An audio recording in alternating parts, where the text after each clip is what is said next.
एक सवाल ऐसा है जो हर इंसान के भीतर कभी ना कभी ज़रूर उठता है कि ज़िंदगी में आखिर दुख क्यों है, उसका पर्पस क्या है। तो अगर आप क्रिटिकली समझने की कोशिश करें तो दो सवाल उठते हैं। पहला कि दुख कहाँ से आता है, इसका मैकेनिज्म क्या है, और दूसरा क्या ये जस्टिफाई हो सकता है।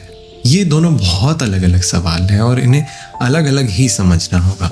सबसे पहले ये कहाँ से आता है, तो बरसों तक सोचने, देखने और अलग अलग परंपराओं को पढ़ने के बाद मैं इस नतीजे तक पहुंचा हूं कि suffering is a by product, मतलब दुख एक बाय प्रोडक्ट है। वो वहाँ ज़रूर पैदा होगा जहाँ तीन चीज़ें इकट्ठी होंगी। और ये तीन चीज़ें कौन सी हैं?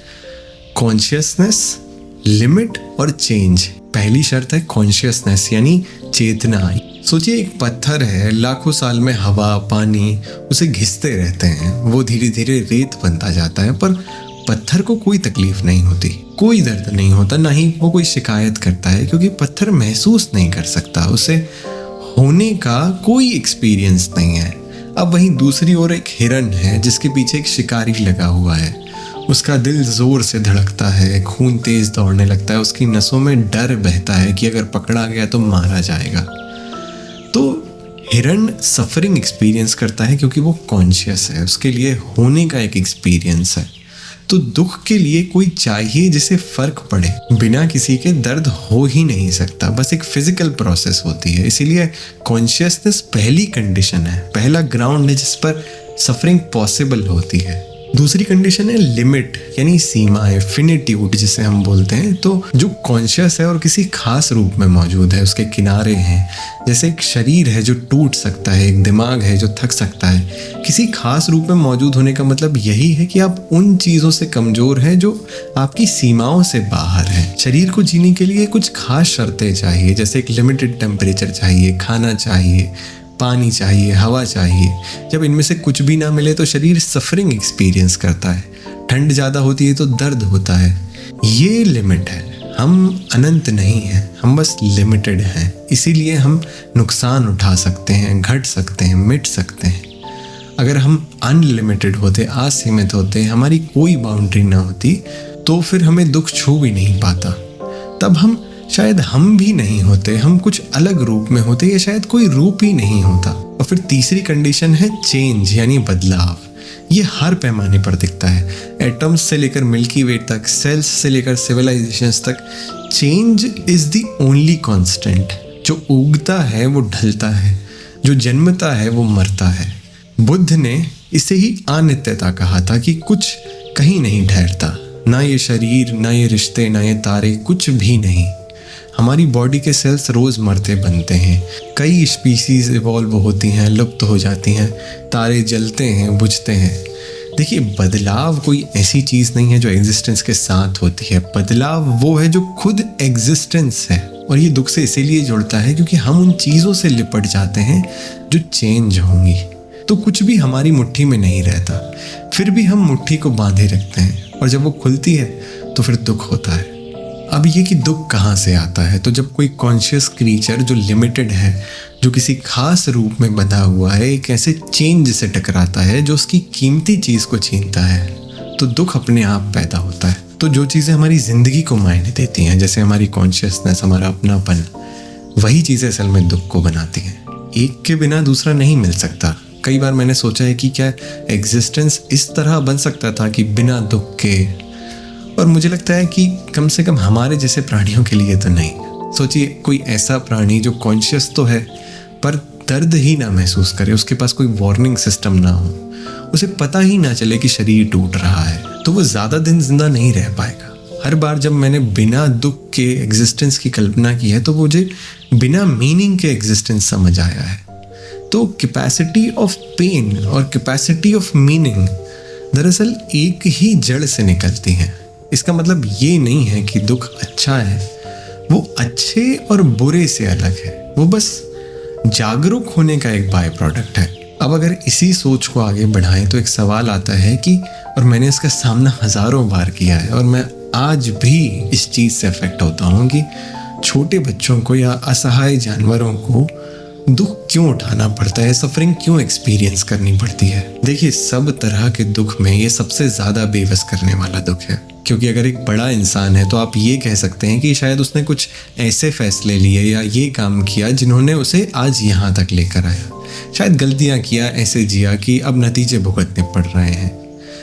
पर एक बच्चा जो अभी पैदा हुआ है, उसने बीमारी के बीच में अपना जन्म लिया या किसी लड़ाई के बीच में अपना जन्म लिया, उसने कोई गलती नहीं की, फिर भी उसे दुख उठाना पड़ा। और यहीं पर आकर हर थ्योरी, हर लॉजिक में एक चैलेंज आता है, और मैं आम लॉजिक्स को आपके सामने रखना चाहता हूँ जो अक्सर पेश किए जाते हैं। और मेरा मानना है कि ना सिर्फ ये कमज़ोर है बल्कि बहुत नुकसानदेह है। तो हाल ही में मैंने एक डिबेट देखी थी यूट्यूब पर जिसका टाइटल था डज गॉड एग्जिस्ट।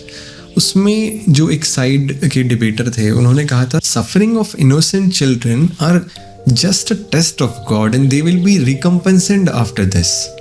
यानी इसके बदले उन्हें बाद में ऐसी चीज़ें मिलेंगी जो हमारी कल्पना से परे है। मैं इस बात से पूरी तरह डिसएग्री करता हूँ और मैं साफ साफ बताता हूँ कि क्यों। सबसे पहली बात, ये मॉरली एब्सर्ड है। टेस्ट का मतलब होता है परखना, देखना कि इंसान सही चूज करता है या गलत। पर कोई बच्चा जो अभी अभी हुआ है उसने कोई चुनाव नहीं किया, उसका कोई कैरेक्टर नहीं है जिसे आप जांच सकें। वो पास या फेल हो ही नहीं सकता क्योंकि वो चूज ही नहीं कर सकता। तो टेस्ट का लॉजिक यहाँ बेमानी हो जाता है। दूसरी बात, डेथ के बाद का वादा ऐसा है जिसे कोई वेरीफाई नहीं कर सकता, ना पुष्टि हो सकती है ना खंडन हो सकता है। तो इसका मतलब ये है कि इससे कुछ भी जस्टिफाई किया जा सकता है। ये लॉजिक नहीं है। जो एक्सप्लेनेशन हर चीज़ को जस्टिफाई कर सके वो असल में कुछ भी एक्सप्लेन नहीं करता। अब तीसरी बात, अगर सफरिंग गॉड का टेस्ट है तो दुख कम करने की जो हमारी कोशिश है फिर वो गलत है। इस हिसाब से हम डिज़ाइन के अगेंस्ट जा रहे हैं। अगर किसी की बीमारी गॉड के प्लान का हिस्सा है तो हमें उसको दवाई देना या मदद करना वो गलत होगा। देखिए, मैं कोई भी ऐसा ढांचा मानने से इनकार करता हूँ जो सर्वोदया और काइंडनेस को दखल अंदाजी मानता है। अब चौथी और शायद सबसे अहम बात, सोचिए ये बात कि गॉड टेस्ट लेता है सफ़र कराकर, तब गॉड की क्या इमेज बनी। अगर गॉड ऐसे टेस्ट बनाता है जिसमें निर्दोषों पर अन्याय हो तो ये कैसा गॉड है। और इस डाउट के एवज में जो हमें जवाब मिलते हैं वो इस गॉड के रास्ते में हमारी समझ से बहुत परे हैं। देखिए, मैं ये मेटाफिजिकल एस्पेक्ट में नहीं ले जाना चाहता, मैं ये सब बस सोसाइटल पर्सपेक्टिव से बोल रहा हूँ। तो फिर इस सब का सीधा मतलब ये निकलता है कि अच्छाई या मोरालिटी का गॉड के लिए वो मतलब नहीं है जो हमारे लिए है। पर अगर ऐसा है तो फिर गॉड अच्छा है कहने का कोई मतलब ही नहीं रहता। अब इस आर्ग्यूमेंट में मेरा ओपिनियन क्या है। देखिए, बच्चे सफ़र करते हैं क्योंकि दुख कारणों के हिसाब से, कॉजेस से बढ़ता है, हक के हिसाब से नहीं। पूरा नेचर या यूनिवर्स कॉज और इफेक्ट पे चलता है। एक चीज़ दूसरे से जुड़ी होती है, ताकतें आपस में टकराती हैं तो नतीजे निकलते हैं। तब फिर गरीबी में पैदा हुआ बच्चा सफरिंग फेस करता है क्योंकि उस जगह के इकोनॉमिक स्ट्रक्चर वेल्थ को सेंट्रलाइज करते हैं। जेनेटिक बीमारी में बच्चे सफ़र करते हैं क्योंकि उनके डीएनए में कुछ रैंडम म्यूटेशन हुए और ऐसा उनकी विरासती हालात की वजह से हुआ जो पीढ़ियों से चली आ रही है। और किसी वॉर में फंसे हुए बच्चे सफ़र करते हैं क्योंकि पॉलिटिकल डिसीजंस ऐसे माहौल बनाते हैं। मेरा मानना है इनमें से बहुत से कारण पहचाने जा सकते हैं और अक्सर रोके भी जा सकते हैं। तो इस सब का अच्छे या बुरे होने से कोई डायरेक्ट कनेक्शन नहीं है।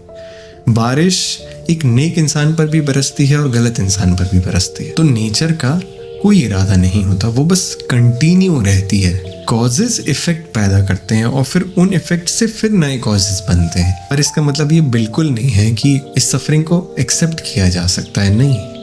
देखिए, अगर आप इस स्कूल ऑफ थॉट को फॉलो करेंगे तो एक सवाल ज़रूर उठेगा कि अगर सफरिंग एग्जिस्टेंस के फाउंडेशनल पार्ट है और उसका मोरालिटी से डायरेक्ट कोई रिलेशन नहीं है।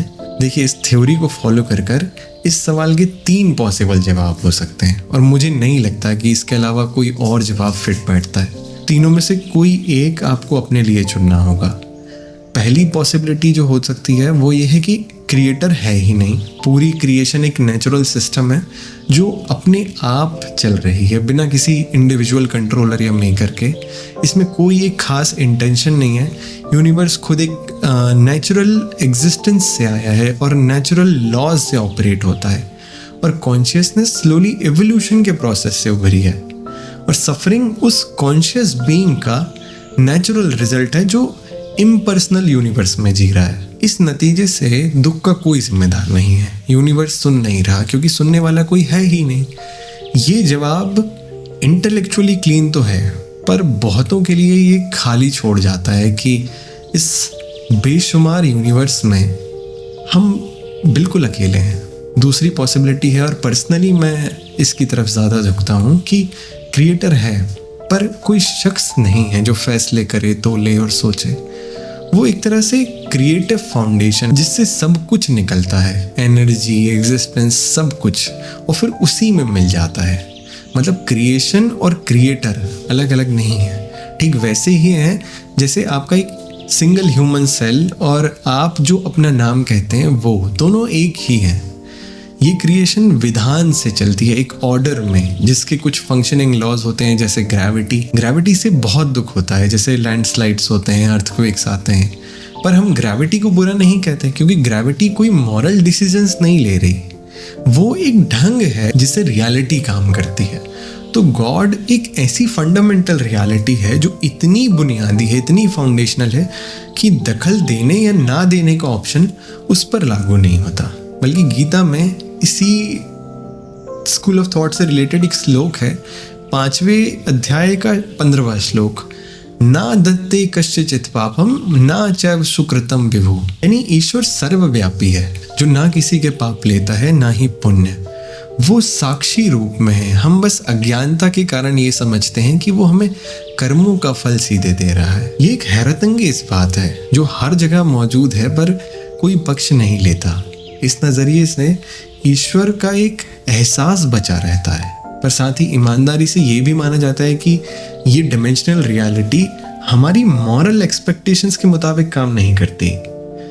और तीसरी और आखिरी पॉसिबिलिटी कि शायद गॉड है और किसी मायने में शायद अच्छा भी है, पर हम पूरी तरह से उसे समझ नहीं सकते। ये पोजीशन कोई थ्योरी नहीं है, ये बस ये मानती है कि हम सफरिंग्स के रीजंस एक्सप्लेन नहीं कर सकते और हम गॉड का एग्जिस्टेंस भी एक्सप्लेन नहीं कर सकते। ये कहना कि मैं नहीं जानता ये तसल्ली ना दे, पर एक ऑनेस्ट स्टेटमेंट है।